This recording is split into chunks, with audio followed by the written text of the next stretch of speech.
nin oday ah oo lagu magacaabo Kostaka kaasoo madax ka ah shirkad la talin maaliyadeed oo loo yaqaan Tia Corporation waxa uu isku soo ururiyaa shaqaalihiisa oo dhan wuxuuna weydiinayaa su'aal ku saabsan waxa qofka siiya awoodda ugu dambaysa shaqaale kasta wuxuu qaataa markiisa si uu ugu jawaabo iyagoo soo bandhigaya jawaabo kala duwan hase yeeshee midna kumuusan qancin Kostaka mid ka mid ah shaqaalaha oo lagu magacaabo Rinko Endo ayaa xitaa uu canaantay markii ay ku jawaabtay in lacagtu ay qofka ka dhigto mid awood leh xubin kale oo shaqaalaha oo lagu magacaabo Yuki Tanigawa ayaa sheegay in aasaasita boqortooyadiisa ay hayso awoodda ugu weyn jawaabtiisii ayuu ku qancay booskiisa waa uuna amaanay waxaana la barayaa jilaa lagu magacaabo Keiji Eito kaasoo dhaqaale ahaan liita isla markaana leh qaab nololeed kaliya waxa uu ka shaqeeyaa dukaan cunto lagu iibiyo dukaankaas lacagta uu ka helo ayuu ku daboolaa baahidiisa aasaasiga iyo kirada gurigaba isagoo rajo ka qaba inuu wax ka bedelo noloshiisa waxa uu waqtigii mar kale maalgeliyaa tigidhada baqtiya nasiibka xoqitaankooda laakiin waa uu guuldareystaa mar kasta isagoo kusoo laabanaya guriga Keiji waxa uu muujiyay sida uu uga xun yahay khasaaradii soo gaadhay wuxuuna u laaday dhammaan baabuurta qaaliga ah ee yaala baakinka markii uu laaday gaari Mercedes ah koox ilaalaha ayaa ka daba tagay oo gacanta ku dhigay si loo ciqaabo waxay kadib Rinko ayaa ka soo baxday isla Mercedes oo waxay u kaxaysay Keiji maqaayad u dhow si ay wada sheekaystaan waxay tustay heshiis amaah oo damaanad ahaan uga damaanad qaaday saaxiibkiisa dhowr sano ka hor maadaama saaxiibkiisa aan la heli karin Keiji hadda waa inuu isaga bixiyo deynta si aadaha ayuu la yaabay waxaana la sheegay in lacagtu ay tahay 2 milyan oo yen oo dalkaas ah Keiji sida cad ma awoodo inuu bixiyo deynta taasi laajigeed Rinko waxay siinaysaa fursad uu kaga qayb qaato safarka qamaarka iyadoo u sheegtay in haddii uu ku guuleysto dhammaan deynta ay ku leedahay uu bixin karo Keiji oo ka cagajiidaa fikraddan oo dhan laakiin maadaama uusan haysan doorasho kale waa uu aqbalay isla fiidnimadii dambe Keiji waxa uu socdaa safarka qamaarka halkaas oo uu ku arkay tartamayaal badan oo dhaqaale ahaan u jabay sidiisa oo kale waxay kadib Yuki wuxuu la hadlayaa tartamayaasha wuxuuna qeexayaa sharciyada ciyaarta ay doonayaan inay ciyaaraan ciyaartoy kasta waxaa la siiyaa 3 xidigood oo midkiiba lagu qiimeeyo 1 milyan maadaama ka qaybgalayaasha aanay midkood haysan lacag ku filan digahan waxaa loo bixiyaa amaah ahaan iyagoo soo ururinaya dulsaar boqolkiiba hal daqiiqo ah intaa kadib ciyaartoydu waxay helayaan 12 kaar oo maqas ah si ay u isticmaalaan inta ciyaarta lagu jiro guul kasta oo ay gaaraan waxay u ogolaanaysaa inay ka dalbadaan xindi ka soo horjeeda si loo xaqiijiyo guusha qofku waa inuu hayaa ugu yaraan 3 xidigood haddii taasi dhacdo waa inay isticmaalaan dhammaan 12 kaar muddo 30 daqiiqo gudahooda Yuki wuxuu bilaabay tirinta ciyaarta oo uu baxaya waxay kadib xaaladdu aad ay u sii xoogaysanaysaa iyadoo dadku halkan iyo halkaas u kala yaaceen si ay u helaan qofka ka soo horjeeda oo ay la ciyaaraan isku soo wada duwa mid ka mid ah ka qaybgalayaasha oo lagu magacaabo Joji Funaya ayaa u soo dhawaaday Keiji kaasoo soo jeeday heshiis ah in haddii ay barbaro ku ciyaaraan wareeg kasta ay sii haysan karaan xidigooda iyagoo aan laga badan ciyaarta Keiji wuxuu ogolaaday qorshahan waxayna bilaabeen inay kaarkooda ku lumiyaan ku ciyaarista barbara ahaan si kastaba ha ahaatee hal mar Joji wuxuu qiyaanayaa Keiji wuxuuna ka qabtay 2 ka mid ah xidigihiisa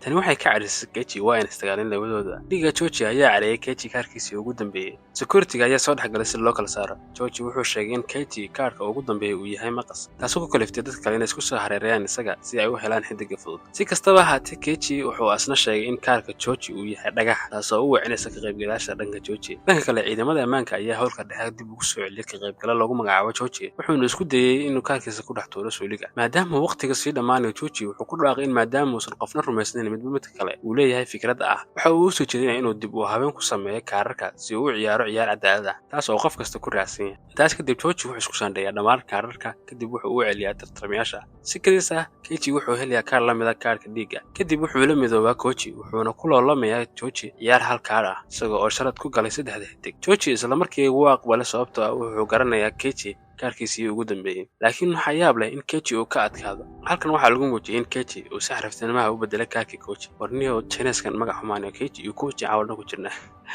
isagoo si xeelaysan ugu daray dhiig si uu u qiyaanayo Joji ciyaartii waa laga badiyay Joji waxa ka xigay security halka Keiji iyo Koji ay haystaan xidigooda si kastaba haatee qoloc kale ayaa soo fafaha markii Koji uu si lama filaan ah jeebka uga helay kaar isagoo xoojinay bilaqaadkiisii ahaa wada shaqaynta kooxeed Keiji wuxuu sheegay kaarkii inuu isaga leeyahay taasoo sababtay labadoodu inay guul dareystaan dhacdadan kadib tartamayaasha laga adkaaday waxaa lagu raraa culeysyo badan waxaana lagu qasbay inay u adeegaan sidii adoon ahaan oo ayna ka shaqeeyaan dhismaha boqortooyada ee Kostaka inkastoo ay ka shaqeeyaan shaqo fool xun haddana lama siiyo cunto ku habboon waxaana lagu qasbay inay seexdaan sagxad qaawan intaa waxaa dheer microchips ayaa lagu rakibay jirkooda iyaga oo ka hortagay inay ka baxsadaan meesha mushaarkooda shaqadu waxay helayaan lacagta Kostaka ee loo yaqaan Berika taas oo lagu qiimeeyo 10 meelood meel kaliya yeenka Japan iyadoo aan loo eegin mushaarka ugu yar Keiji wuxuu weli go'aankiisu yahay inuu ururiyo lacag si uu isaga bixiyo deynta si kastaba haatee maalin ayaa imanaysa markii ay waardiyaasha keeneen biir iyo cuntooyin macaan badan iyaga oo soo jeedinaya shaqaalahan daalan inkastoo uu markii hore iska celceliyay Keiji ayaa sahin kari waayay dhammaan mushaarkiisina wuxuu ku iibsaday cunto macaan iyo biir la qaboojiyay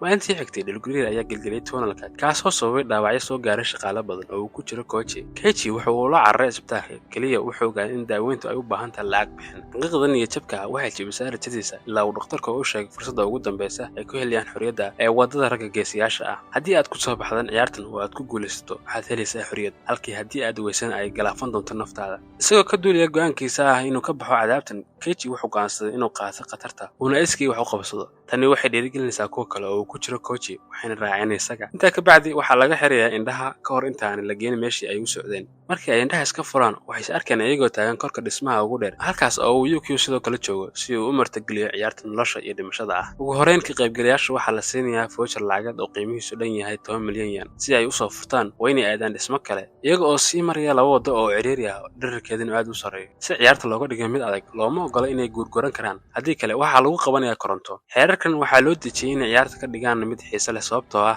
kooxo maalqabeen ah ayaa tan u daawanaya madadaalo ahaan inkastoo ay ka baqeen markii hore tartamayaasha ayaa isdhiiriya waxayna bilaabeen inay ku socdaan leyrka iyagoona isku dayayay inay ilaaliyaan dheeratirkooda muddo kadib waxay ku guulaysteen inay gaaraan masaafo qiyaastii 5 mitir ah laakiin horu socodkooda waxaa kala jaray ilaa degdeg ah taasoo sii xoojisa cabsidooda mid ka mid ah xubnaha kooxda ayaa aad u baqiyay oo bilaabay inuu dareemo sida inay dabeeshu riixayso taasina waxay keentay inuu ka siibto meesha koronto ayaana qabatay halkaasina ayuu ku dhintay muuqaalkan naxdinta leh ayaa sidoo kale ka dhigay ciyaartooyda kale inay argagaxaan waxayna bilaabeen inay mid u dhacaan dhanka kale dadka hodanka ah waxay ku raaxaystaan dhicitaankooda Rinkyo ayaa ah mid ka raahaysanaysa arrinkan hadda kaliya Keiichi iyo Kouchi iyo ciyaaryahan kale oo lagu magacaabo Makoto ayaa isku soo haray si ay dhibaatooyinkooda ugu daraan waxa bilaabanay roob taasoo ka dhigaysa bridge mid simbirir ah Keiichi iyo Makoto ayaa weli ka go'an inay dhameystiraan hawsha laakiin si ka duwan Kouchi wuxuu sheegay inaanu awoodin inuu sii wado waxa uu siiyay warqadii lacag bixinta Keiichi isagoo ka codsaday inuu u soo furo oo uu dhiibay dhantiisa oo deen lagu leeyahay taas kadib Kouchi wuxuu sameeyay waxa aan la malayn karin isagoo ka soo dhacay halkaas isagoo soo afjaray darxumadiisa dhammaan inkasta oo ay masiibadu dhacday haddana labada qaybgalayaasha kale weli maynay jabin waxaana si guul ah u gaareen dhinaca kale si kastaba haatee guushooda ayaa ah mid cimri gaaban maadaama Keiichi uu dareemay wax qaldan markii uu arkay Kostaka isagoo oo daaqada ka eegaya daaqadu way furan tahay Makoto ayaa laga tuuray dhismaha halkaasi ayuuna ku dhintay Keiichi wuxuuna si uun u maarayay inuu xajisto tiirka oo dib u fuulo markii gudaha u galay dhismaha Kostaka iyo asxaabtiisa ayaa u riyaaqay guusha Keiichi waxayna u fidiyeen hambalyo Keiichi ayaa markaa loo soo bandhigay 7 milyan oo yen inta soo hartay kadib markii deymaha lagu leeyahay la dejiyo waxa kale uu raadiyay inuu dalbado lacagta Kouchi laakiin Yukio waxa uu sheegay in voucherka qofka dhintay aanu faa'iido lahayn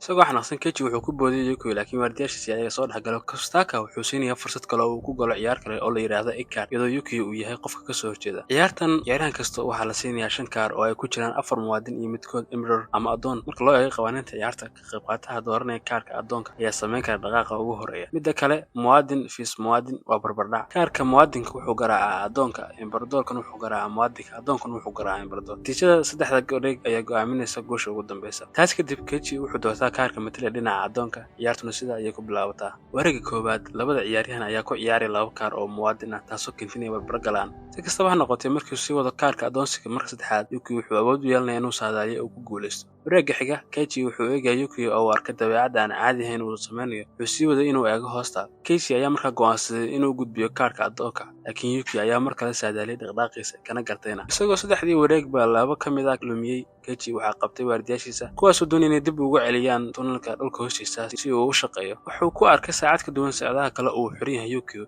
Keiichi wuxuu isku dayay inuu ogaado sida uu u guuldareystay wuxuuna ogaanayaa xaqiiqda microchipka lagu dhex beeray jirkiisa ayaa u adeega saacadda Yukio waxayna u ogolaanaysaa inuu la socdo tilmaamayaasha jireed ee Keiichi kadib markii uu ogaaday qiyaamadiisa Keiichi wuxuu dejiyay qorshe uu kaga hortago xaaladdan wuxuu codsadaa inuu galo suuliga markii gudaha galay ayuu wacay Rinko oo albaabka taagan kadib wuxuu sheegay qorshihiisii isagoo oo weydiistay deyn 50 milyan yen ah oo ina taageerto oo sheegay inuu ku guuleysan karo wareeggan ugu dambeeya muddo kadib Rinko waa aqbashay labadoodana waxay ku soo noqdeen hulka ciyaar Kostaka wuxuu ku faraxsan inuu daawado ciyaaro badan sidaas darteed wuxuu ogol yahay hal ciyaar oo kale wax yar kadib inta aysan ciyaartu bilaaban Keiichi wuxuu madaxiisa ku dhuftay muraayad isagoo isjijabiyayna si uu u carqaladeeyo shaqeynta ishaarta saacadda Yukio kadib wuxuu soo fuulay miiska halkaas oo uu ka qaatay 3 kaar oo uu ku qornay dhabta si qarsoodi ayuu mid ka mid ah kaararkii miiska u saarnaa mid ka mid ah oo dhabtiisa ku qarsoon ku bedelaya labada kaar ee miiska ku soo haray waxay leeyihiin dhiig wax yar kadib ciyaartu way bilaabaysaa markan Yukio wuxuu u muuqdaa mid walaacsan sababtoo ah uma shaqeynaysa saacadiisa labaduba waxay ku bilaabeen kaarka muwaadinka taasoo keentay barbardhac wareegga xiga Keiichi wuxuu soo bandhigaa kaar dhiig leh markii la arkay tan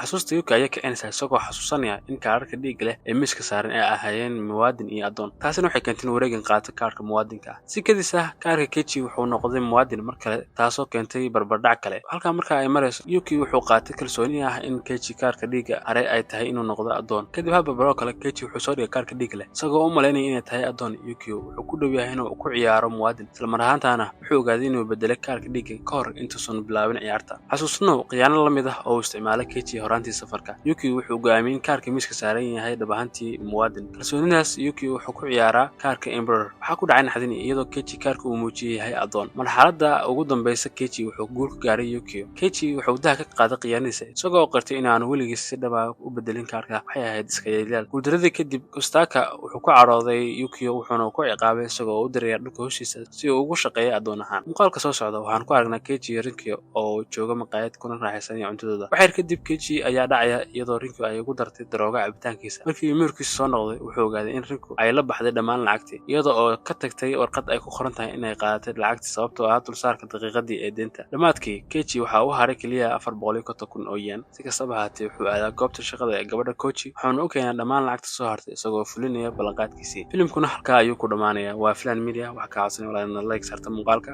subscribe na dhahda channelka. mahadsanid.